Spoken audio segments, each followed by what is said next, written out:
వాస్తవం. ఇవాళ నిజంగా చెప్పాలి అంటే ముఖ్యమంత్రి క్రిమినల్ వేస్ట్ అన్నాక మేమందరం బాధపడ్డాం. ఎందుకు? ఇదే ఇంజనీర్లు కదా ఇవాళ తెలంగాణలో చదువుకున్న ఈ పిల్లలే కదా ఎక్కడో అమెరికాలో కూడా రాణిస్తూ ఉన్నారు.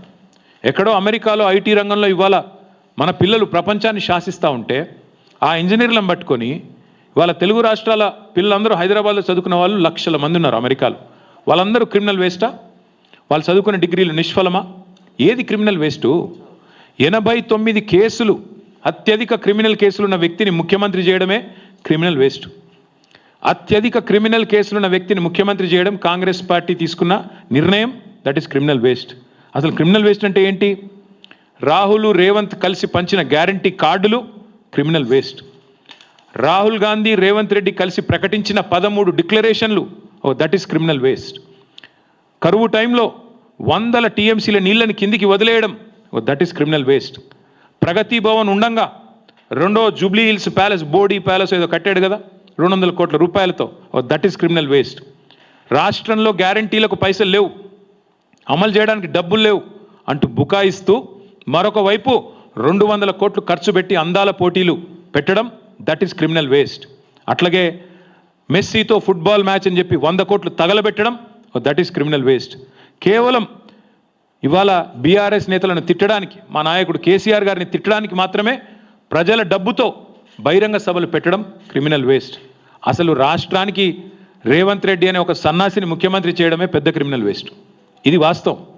ఇవన్నీ పక్కకు పెట్టి వాళ్ళ రాహుల్ గాంధీ గారు ఏదేదో మాట్లాడుతున్నాడు. నేను అడుగుతా ఉన్న, ఇంజనీర్లను ఇన్సల్ట్ చేసే అధికారం నీకు ఎక్కడిది? నీ జీవితంలో రేవంత్ రెడ్డి నాకు తెలిసి నకలు కొట్టుకే పాస్ అయిన కేసు ఇది. ఏం చదివిండో కూడా డౌటే నాకు. చదివిండా లేదా సప్లిమెంటరీ పరీక్ష పాస్ అయ్యిందా నాకైతే డౌటే. ఎందుకంటే ఆయనకి సప్లిమెంటరీ పరీక్షలు పాస్ కావడం కూడా ఆయనకు కొత్త ఏం కాదు. అసెంబ్లీలో ఓడిపోయాడు, 3 నెలల తర్వాత వచ్చిన పార్లమెంట్లో సప్లిమెంటరీలో పొరపాటున గెలిచాడు. ఏం చదువుకున్నాడో ఎవరికి తెలియదు. ఆయన ఇవాళ మాట్లాడుతున్నాడు చదువుకున్న వాళ్ళ గురించి. ఏం మాట్లాడతాడు? ఆయనకంట కాగితం, తెల్ల కాగితం మీద అంట పిల్లలకి రాయడం రాదంట. నేను అడుగుతున్నా రేవంత్ రెడ్డి గారు, నువ్వు నింపగలుగుతావా నీ ఎలక్షన్ ఫారం అఫిడవిట్? ఏ ఛాలెంజ్ కంటే ఆ ఛాలెంజ్కి నేను రెడీ. నీ ఎలక్షన్ అఫిడవిట్ నింపరా అయ్యా, నువ్వు చూస్తా, నీకేం చదవచ్చో ఏమొచ్చో నేను కూడా చూస్తా. పెద్ద మాటలు మాట్లాడుతున్నాడు. జీవితంలో ఒక పోటీ పరీక్ష రాసినావా? ఒక్క పోటీ పరీక్ష ఏదన్నా కాంపిటేటివ్ ఎగ్జామ్ పొరపాటున ఎప్పుడన్నా జీవితంలో ఒక ఇంటర్వ్యూకి అటెండ్ అయినావా? ఏం తెలుసు నీకు పిల్లల గురించి? మేము కష్టపడి చదువుకున్నా. నేను కూడా జీమాట్ రాసిన, జిఆర్ఈ రాసిన, జవహర్లాల్ నెహ్రూ యూనివర్సిటీ ఎంట్రన్స్ రాసిన, ఆల్ ఇండియా ఎంట్రన్స్లో సీటు సంపాదించి పూనాలో పోయి చదువుకున్నా, అమెరికాలో పోయి చదువుకున్నా. ఎంతసేపు ఏడుపులు తప్ప వేరే వాళ్ళ మీద. ఒక్క ఇంటర్వ్యూ అటెండ్ అయిన ముఖమా నీది? ఒక పోటీ పరీక్ష రాసిన ముఖమా? పోనీ ఒక అప్లికేషన్ రాసే తెలివి ఉందా? నకలు కొట్టి పాస్ అయినవి గోడల మీద సున్నలు వేసుకుని బతికినోడివి. నీకే ఇంత ఉంటే మరి పిల్లలకి ఎంత ఉండాలా? ఇవాళ ఎవరయ్యా కట్టేది? ఇవాళ ముఖ్యమంత్రి గారు రయ్యమని తిరుగుతున్న ఫ్లైఓవర్లు కట్టింది ఎవరు? ఇంజనీర్లు కదా. హైదరాబాద్లో 42 ఫ్లైఓవర్లు కట్టింది ఎవరు? ముఖ్యమంత్రి కూర్చుంటున్న సచివాలయ భవనం కట్టింది ఎవరు? తెలంగాణ ఇంజనీర్లు కదా. ఇవాళ మీరు కదా ఇప్పుడు ఈ నిమిషం మనం మాట్లాడుతున్న ఈ నిమిషంలో ఎల్లంపల్లి నుంచి పైకి రివర్స్ పంపింగ్ ద్వారా ఇవాళ నీళ్లు లిఫ్ట్ చేస్తూ ఉన్నాం ఎస్ఆర్ఎస్పికి. ఎవరు చేసింది? అది ఇంజనీర్లు కదా.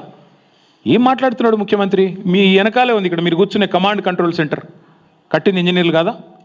అందుకే నేను అంటున్నా, ఈ మూర్ఖపు మాటలు ఎన్ని కట్టిన ఇంజనీర్లకి నాకు రేవంత్ రెడ్డి గారికి నేను చెప్పేది ఒకటే, ఈ ఇంజనీరింగ్ విద్యార్థులు కట్టడాలు తెలుసు, మీకు సమాధి కట్టడం కూడా తెలుసు. మీ పార్టీకి, మీ అంటే ఆయనకి కాదు, మళ్ళీ మీరు వేరే అనుకున్నారు, మీ పార్టీకి సమాధి కట్టడం కూడా ఆ పిల్లలే తప్పకుండా చేసి చూపెడతారు. నేను ఇవాళ గడ్డం వేణు తరపున, ఇవాళ రాష్ట్రంలో నిరుద్యోగుల తరపున స్పష్టంగా రాహుల్ గాంధీని రేవంత్ రెడ్డిని అడుగుతా ఉన్నా, సమాధానం చెప్పు. 2 లక్షల ఉద్యోగాలు ఎప్పుడు ఇస్తావు? ఎలా ఇస్తావు? నీ జాబ్ క్యాలెండర్ ఎక్కడ సచ్చింది? రాహుల్ గాంధీ ఎక్కడ ఉన్నాడు? ఎందుకు ఉలకరు పలకరు ఈ తెలంగాణ యువత అడుగుతున్నారు. సమాధానం చెప్పండి. మిమ్మల్ని వదిలిపెట్టాం. డ్రామాలతో ఇంకా ఎన్ని రోజులు ఏమార్చలేరని చెప్పి మళ్ళొకసారి విజ్ఞప్తి చేస్తూ, అసెంబ్లీ సమావేశాలు కూడా పెడతారని చెప్తున్నారు తొందరలో. తప్పకుండా అందులో మా వైపు నుంచి ఒకటే ఎజెండా పెట్టుకుంటాం. అసెంబ్లీ సమావేశాలు పెట్టవలసిందే, 15 రోజులు నడపాల్సిందే. ఆ 15 రోజుల్లో తప్పకుండా తెలంగాణ యువత ముఖ్యంగా ఏదైతే ఇవాళ ప్రశ్నిస్తున్నదో 2 లక్షల ఉద్యోగాల గురించి, తప్పకుండా దాని ఒక ప్రధాన అంశంగా, ప్రధాన ప్రతిపక్షంగా మేము పట్టుబడతాం, ప్రభుత్వాన్ని నిలదీస్తామని చెప్పి కూడా యువతకి విజ్ఞప్తి చేస్తూ, దయచేసి ఎవరు కూడా తనువు చాలించవద్దని, దయచేసి ఎవరు కూడా ఆత్మస్థైర్యాన్ని కోల్పోవద్దని మళ్ళొకసారి ప్రార్థిస్తూ మీ అందరికీ ధన్యవాదాలు. ముఖ్యమంత్రి, మరోవైపు 21 ఏళ్లకే చట్టసభలో పోటీ చేసే అవకాశం ఉంది. అంటే రేవంత్ రెడ్డి స్టైల్ ఏంటంటే